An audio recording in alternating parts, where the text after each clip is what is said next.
Hello and welcome to episode 10 of the Tith and Blin podcast. My name is Ellie and today is Sunday the 21st of January. I have my show notes over here, trying you at a slightly different angle today. We'll see how it works out. It is a very wet, grey, yuck day here in Wales today. High winds, pouring with rain. Plus it is also later on in the day, so it is starting to get dark. So I have all sorts of lighting on, daylight bulbs. I've even opened the hatch light above me here. So I'm hoping it's okay lighting. If not, if it blows things out, I do apologise.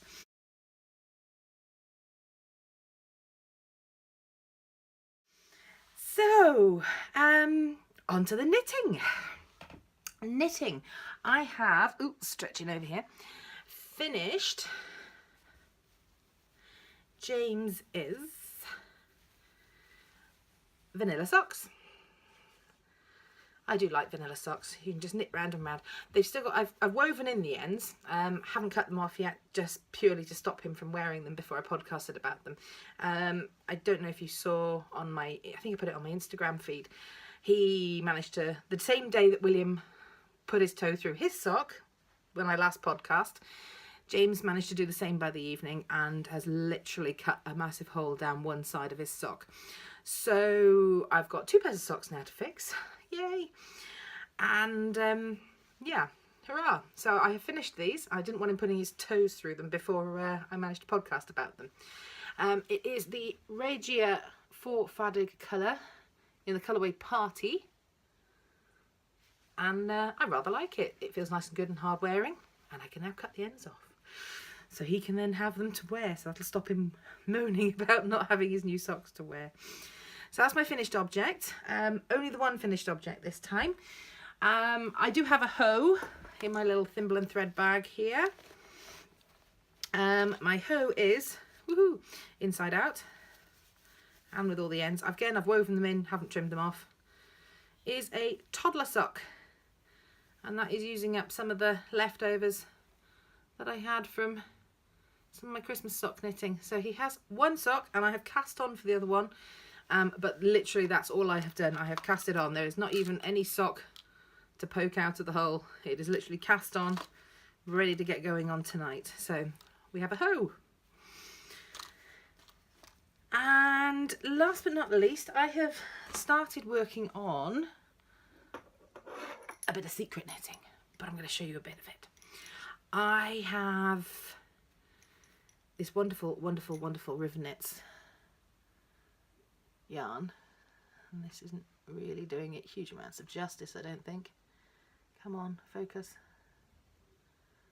Focus. I don't think it's wanting to play, is it? So anyway, this is the Indian Giant Squirrel colourway. You can see much better photos of it on her website. And I am knitting up a shawl. Sorry, the jangling noise is my needle protector. And isn't it knitting up lovely? Isn't it knitting up lovely? And this is going to be a shawl pattern. I first designed this shawl for my granny. I designed a load of shawls for James and my wedding, for each of the different people at the wedding party, or I knit up a shawl. So some people got patterns from that I got off Rav. Mum had the Adamas shawl, for example. And then I designed some patterns as well. Fairly simple edged shawls, triangular shawls, and this is one of them. So keep your eyes peeled. I will be asking for test knitters for this, and hopefully have this released to you in a couple of months' time. So we shall see. It's knitting up really nice and quickly so far, so I'm pleased with that. But I just needed to show you the beautifulness of this River Knits yarn. It is lovely. Really nice to knit with as well. Really nice to knit with. So that is the sum total of my knitting. I haven't yet picked up the stitches on the edge of William's Weasley sweater and made the extra band on that. I need to get my backside in gear and do that before he grows out the wretched sweater. But yeah, other than that, that's all my knitting for the last fortnight.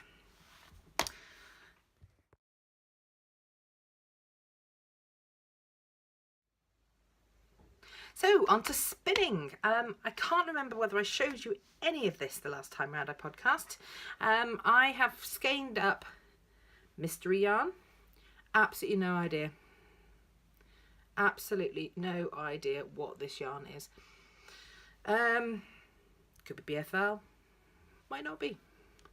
But anyway, cream yarn.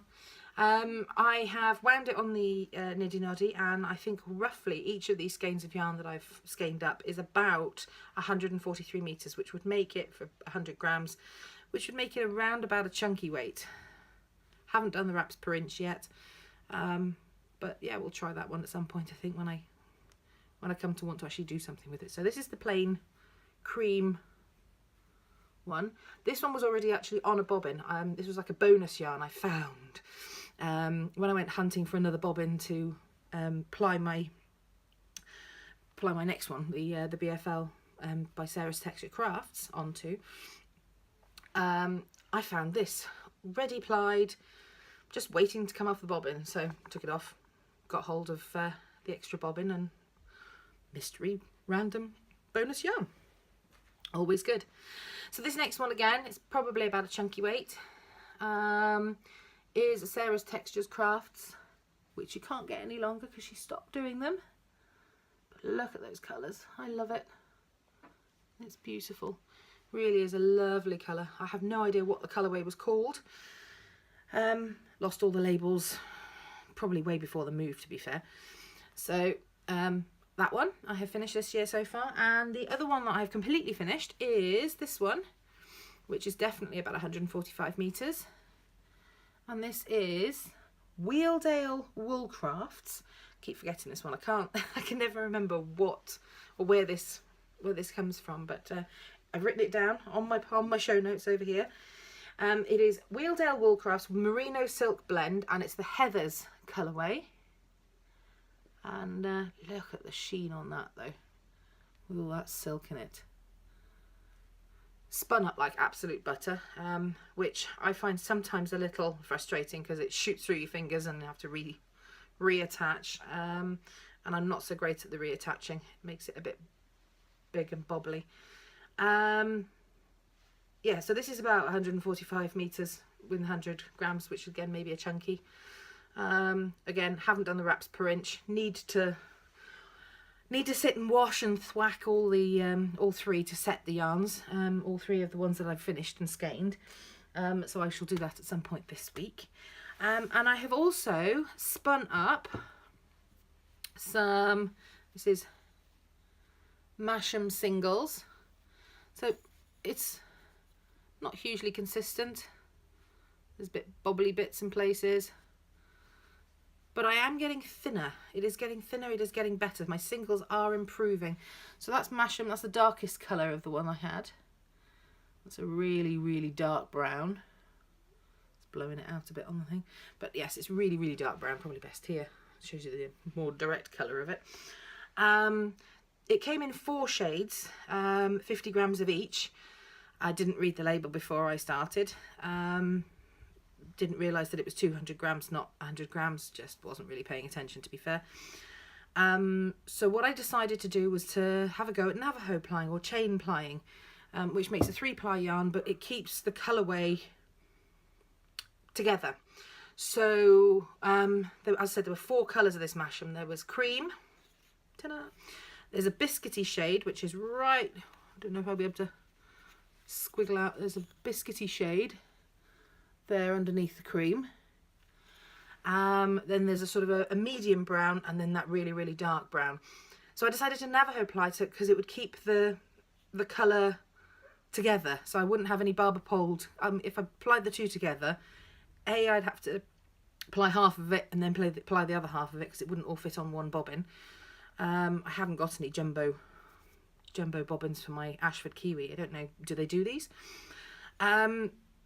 So I decided to ply it Navajo, chain plying, and I had my first go at it. I watched a few tutorials on YouTube, and that is my first go. I don't know, this is gonna... Ooh, let's give this up it's a bit squirrely in places. I love the high twist on it. but I think it is probably going to be the squirreliest yarn coming off this bobbin ever. So I'm resting it for a moment, giving it a little rest, and then I will skein it up, wash it, thwack it, and hope it turns out into a balanced yarn. If not, it'll still get used. Who am I kidding? It'll get used. So yeah, it's my first go at Navajo plying. I'm really pleased. It's kept the colourways separate, so it goes from cream to biscuit to mid-brown to dark brown. I've got this bobbin obviously to still Navajo ply. It does need all the tutorials, pretty much all the tutorials I watched. I watched about 3 or 4 tutorials on YouTube. Pretty much all of them said that once you've spun your singles, you need to rest the bobbin, rest the yarn for a couple of days basically before you Navajo ply it. So that is currently doing that. I'm busy with you guys today, and tomorrow we're off out all day, so I won't get a chance to spin, weave, sew or anything tomorrow. So it'll have a couple of days. So hopefully Tuesday I'll come back, have a go at Navajo plying that one. So we'll see. It's got to be better than the first attempt. The first attempt I did find quite hard. I think the hardest part was probably keeping the tension off the bobbin. I found that the Lazy Kate kept spinning around a bit too fast, letting too much off, and where I'd probably overspun my singles in places, because I've never spun Masham before, so I've probably overspun it in quite a few places. So it was swirling up, so I'd have to sort of pull it, tug it, and I ended up with miles of it coming off the wheel before and having to wind it onto the bobbin. So yeah, where it wasn't so squirrely, it was an awful lot easier. It wasn't so overspun, the singles. It was a lot easier. So yeah, I think it's just going to take practice. So I'm going to keep going at it, because I do really like the way it doesn't leave any orphaned yarn left on the bobbin. Where you ply half, you spin half onto 2 bobbins, so 50 grams onto one bobbin, 50 grams on the, and then ply the 2 together as a standard 2 ply off of the Lazy Kate. Where you do that, I often end up with one bobbin with X amount left on, and I really hate that bit of orphaned yarn. You can sort of double it up and ply it, but there's always a join. Some of it I've been putting into my odds and sods box, but then what do you do with all these little squirrely bits of single ply? Any ideas? Chuck in my direction, because so far I've had a go with all sorts of bits and pieces with them, but meh, we'll see. Any ideas would be greatly appreciated.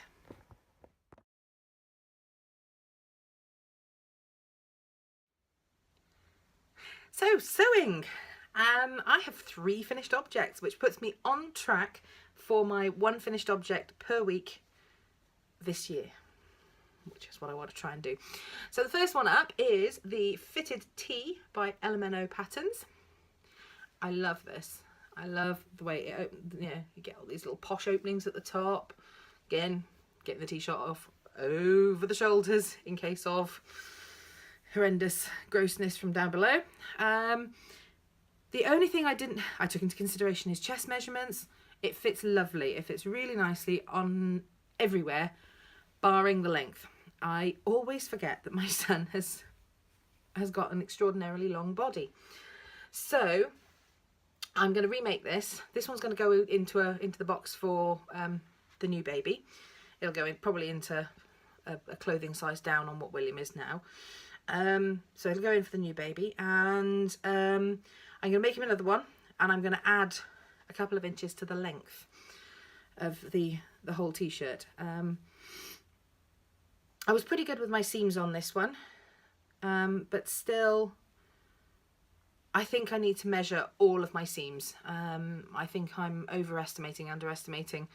I'm not getting my seam allowances correct, so I need to make sure I'm checking those. I think that might have had something to do with it, but no, I mean, this fits absolutely beautifully everywhere barring the length. So I should have learned from the Weasley sweater, really, shouldn't I? That, you know, the length for everybody else on their Weasley sweater's fine. My boy needed it 1-2 inches longer, so strangely long-bodied child. Right, but something to bear in mind for the future. But yes, this is now for the new baby. You can go aside into the drawer. It'll be something that he gets that nobody else has worn, because there's not going to be much of that. My second finished object is my Coco dress. Same fabric. The fabric I got is a nice thick jersey fabric from the Fabric Godmother, and lovely bottle green colour. And my Coco dress, I will insert photos of them all the way through this. But yes, I have finished my Coco dress. I think the next one I make of these Coco dresses is going to be slightly shorter, more tunic length. I wore this one out. This dress gets plus points. It fits over the bump. I modified it slightly just to increase the size, and it's covered in little red threads where I've cut the threads for the other project I've made. I do apologise. Red threads everywhere. So yes, it's I've modified it slightly, and it fits over the bump. Hurrah! And it should be quite an easy mod then to modify it back afterwards, should I need to, or I might just have it extra baggy. Me. So yes, Coco dress. Tilly and the Buttons pattern. Love this pattern. So nice and simple, and I just love the outcome. So I wore this dress out actually over my jeans the other day when I went out to be an adult for an hour or two. Woohoo! So yeah, so the Coco dress, that's finished object number 2, and that's a Tilly and the Buttons, as I said, and Fabric Godmother for the lovely thick jersey, and it is really thick and really soft. I love that jersey. I have loads more of that dark green jersey. I am thinking I might find a men's t-shirt type pattern, make something for James. I'm also thinking I'll probably make an Agnes top, at least an Agnes top for myself out of that as well. Maybe a slightly longer Agnes top. I think the Agnes tops I made last time were slightly short. I prefer my tops slightly longer to sort of come down, cover your bum a bit. So my last finished object of sewing is the Oliver and S bucket hat. I am chuffed to beans with it. For this one definitely, I found it really quite fiddly doing the circular bits and getting them all in and clipping the seams. And I need to find my small scissors and bring them up here and put them on my sewing desk, because my big scissors just weren't cut well. They were cutting it, but they were cutting. I was cutting in too far, and I need to really measure my seam allowances. Excuse me, yawning. I'm doing it again this week. I had a reasonable night's sleep again last night, so. But no, little man has been waking up. He seems to think we need practice prior to the new baby arriving. We need a bit of practice in getting up through the night again. So he's up 2 or 3 times a night again. So yay! Goes back off really quickly and easily, but still, it's broken sleep for us. Yawning again. Right. So yeah, absolutely chuffed to bits. Reversible-ish. So you could have it orange side out, hungry caterpillar side out. As I said, I need to sort my seam allowances out though, because I think I've done this bit a bit too short. As well as having a long body, my son has a large head. So this is a medium. I'm going to sew another couple. What I'm going to do is I'm going to do another medium. I'm going to sew it in, I've got loads of this, in this lovely tractor fabric. So I will cut out another medium, sew that, and then I will cut out a large and sew that. And then we will see which one fits his bumps the best and go from there, really. Not sure what I'll do with the other 2. I'll probably put them aside again for the new baby. Something when he reaches such and such an age, he'll have something that nobody else has worn. As I said, it's increasing the amount of things that nobody else has worn, but yeah, I have absolutely loads of this tractor fabric. This I bought in, it's a cotton. It's the Fabric Freedom Farmyard collection, and I bought it in So Lovely in Penarth near Cardiff, and it's the fabric I use to interface his dungarees, the Simplicity dungarees that I made on. You can see those on previous podcasts or on my Instagram feed, and yeah, I think they'd be rather cool as little summer sun hats. I don't know whether I'll do a separate fabric on the inside to the outside. We'll see. I might do a similar sort of thing, you know, reversible plain patterned. I've actually got that much of this stuff that I might do it all patterned. So we shall see. But I've got there's a couple of little boys that come along to Forest School. So if I do sew up too many that that don't fit William, I will I'll keep one or two then for the new baby. But I might give them away then to some of his friends at Forest Schools, because come the summer we'll all want sun hats on them to be running around playing out in Forest Schools. So that is it for sewing.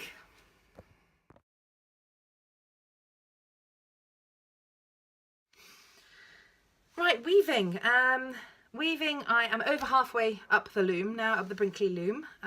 James is still having to help me haul it round the loom each time I need to move it. It is a hell of a feat.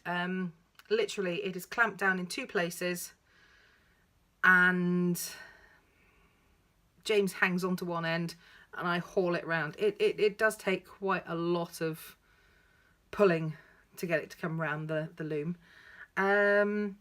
I'll insert some photos of the progress of the weaving. Sorry, I'm looking at it. It is literally just to this side of you. And yeah, so I'm over halfway up the loom. Pleased with the progress, pleased with how it's coming out.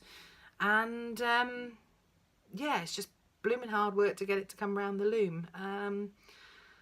Not sure if that's maybe down to me being pregnant and not at full strength capacity, etc. What I'm going to try is having it on a table that it fits better. This table I've got it on, my sewing table, is a bit wide, so I can only clamp it one side, which is the reason I have James then hanging on to it the other side. If I had 4 clamps on it, could I possibly do it and pull it around myself? Maybe. Would be worth a try. So we shall see. So yeah, that's the weaving. I'll give you a little photo story here for that one.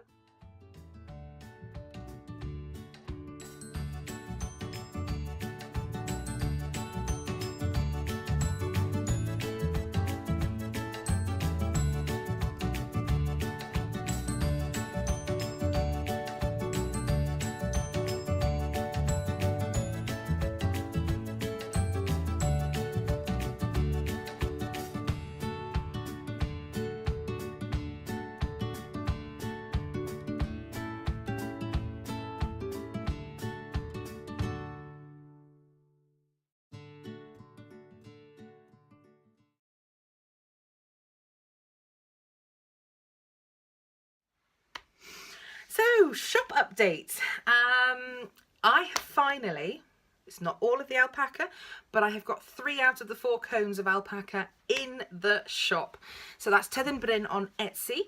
And here they are, introducing the alpaca yarns. Oh, I love them. They are so, so soft. It is, oh, it's divine. I have kept a couple of sort of part skeins for myself because couldn't justify keeping whole ones. They're not whole, honestly. They're maybe a few grams short, should we say. We have the caramel. So there's caramel, and these colours are really not going to come out nicely at all because of the lighting. It is now increasingly getting dark. I think it's gone 4:30 here now. We have the grey. They are 230 meters in 100 grams, 220. They do vary slightly. I think the caramel's probably the shortest one, 203 meters. This one's probably the longest at 230. But they are just so soft.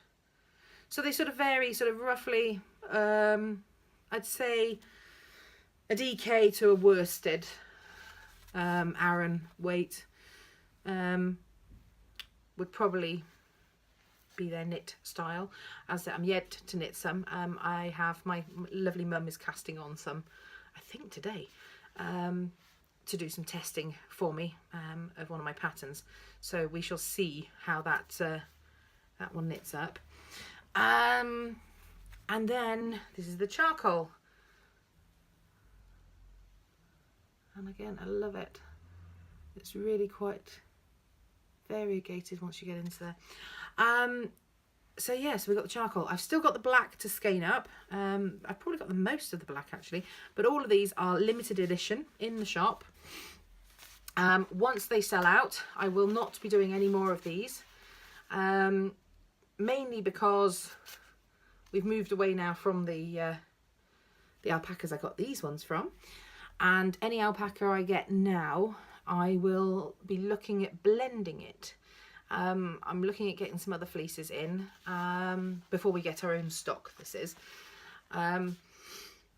get some other fleeces in and blend them. So I might have some BFL. I've got a couple of fleeces in the pipeline. So I'm hoping to blend them with the alpaca, so we get the, you know, the softness and the warmth of the alpaca, but the robustness of some of the wools that are going to be locally produced. So yeah, so limited edition in the shop now. Go and have a look.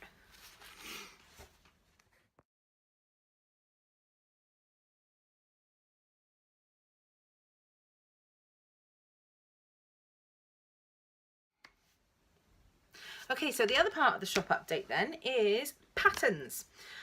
The Love Hearts hat and the Broadleaf hat, I put a call out last time for test knitting. They're out for test knitting now. One of my lovely test knitters has finished hers already and has put a mini podcast episode out about it. You can find her as Gaga Knits on YouTube. She's put out, I think, 2 episodes so far. I'm really enjoying watching them. So she's doing a mix of all sorts of bits and pieces. Go and check her out. So yes, I've also got the Coniferous hat. That is going to be almost ready for test knitting purposes. If anyone fancies that, please head on over to the Ravelry group, join up, just keep an eye out. As soon as it's ready, I'll put all the information in the Ravelry group under the test knitting, or maybe it might even get its own conversation in the Ravelry group. So head on over to the Ravelry group, join up, keep an eye out. As soon as that's ready for test knitting, it'll be, all the information will be in there. Okay, so that's it for shop updates. Giveaway time. So I have got to give away a skein of grey and a skein of charcoal alpaca yarn. You can win twice. You've got 2 chances to win. In order to win, sorry, I'm really going to be looking at my notes for this one because I can't remember what I've written for half of it. In order to win one, you can earn 1 entry for any or each of the following things. So number 1, subscribing to the podcast. Number 2, following the blog. Number 3, following me on Instagram. Number 4, liking or following the Facebook group. Number 5, joining the Ravelry group. So this is between now and the next time I podcast. So anyone who joins up, subscribes, likes, follows, yada yada yada, in the next fortnight, hopefully, will get an automatic entry into the draw. And then lastly, commenting on or in any of the above groups, so on Instagram, in Ravelry, on the blog, on the podcast, any of those, or even on Facebook. So any of the above groups, or sources, I should say, really. If you put a comment on any of those and add the hashtag Tyddyn Bryn Alpaca into your comment, that will get you another entry. And multiple comments, multiple follows, get multiple entries. So nice and simple. You comment more than once, you get more than 1 entry. You comment every single day, you'll get an entry every day until the next time I podcast. in a fortnight's time. So, potential for about 14 entries there. Maybe more even, if I've put out more than one photo a day. Add a couple more comments on. So, 6 ways to get an entry. Good luck.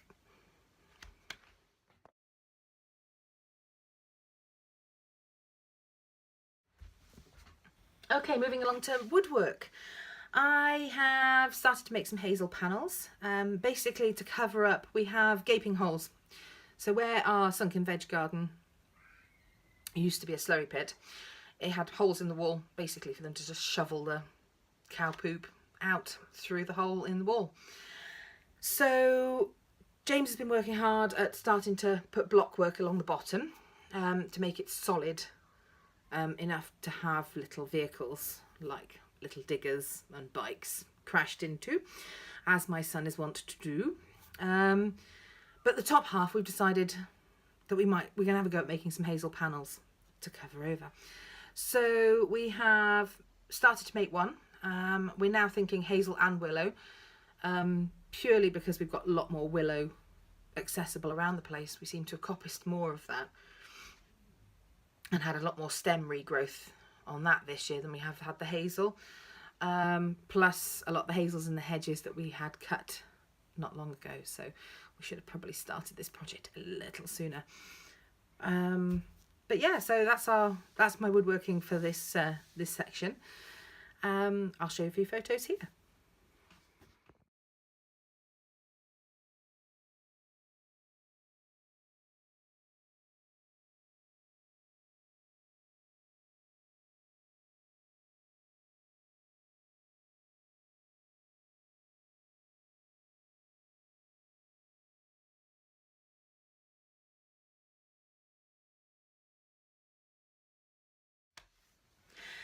So last but not least, farm update. Basically, it just seems to have been about wood collecting, wood collecting, wood collecting, wood collecting, and more wood collecting. I think that's going to be probably a theme for this sort of time of year. James has been out collecting some wood that was cut down a while ago. I do apologise, yawning again. Yeah, he's been out collecting some wood that was cut down a while ago. He's also been out collecting and cutting down, we had a couple of rather nasty looking ash trees. It's not Phytothora, but it's not a very nice fungus that's gotten into this particular one. It's rotting it from the inside out. So we've cut those stems down below where the fungus was kicking in. Hopefully they'll coppice out, because ash does coppice. If they don't, unfortunately they don't. But we've cut those stems down and he's now chopping those ones up for firewood. And hopefully it'll preserve and stop the fungus from spreading to the other ash trees, because we've got quite a bit of ash in our woodland. So hopefully it'll stop it spreading to the rest of those. We've had rain, we've had hail, snow, sleet, high winds. So that has put paid to quite a few bits and pieces that we wanted to get done. Basically we're looking at ordering our fruit bushes and plants for the fruit cage, starting to plan planting, starting to plan where we're going to put raised beds, how we're going to do it, just get plans in place for the year really. We're awaiting the response from the planning department. Our planning permission went in before Christmas for the application for the tin hut conversion. So fingers crossed nobody's objected to that one, and we'll hopefully get that one back okay and be able to start that project. Our little sheepy friends are doing well out in the fields, and the things to entertain William have restarted again after Christmas, which I'm quite thankful for, because he was getting quite hard work every day. So the few bits and pieces like forest schools, oh good God, excuse me, oh, mental note, record earlier in the day. So yeah, so our nursery tots, toddler group and our forest schools group have restarted. So again, it just breaks the week up a bit, gives us a few different things to do, which is nice. So I think that's about it really. So I hope you've enjoyed this week's podcast. If you do, give us a like down below. Don't forget to comment if you want an entry into the alpaca giveaway. You can find me as Tyddyn Bryn on Facebook, Instagram, Ravelry. There's a Tyddyn Bryn group on Ravelry. Twitter. Forgot to mention Twitter earlier. Again, following me on Twitter will get you another entry. Yeah. So, happy knitting, happy crafting. Hope you have a lovely fortnight, and hopefully see you again.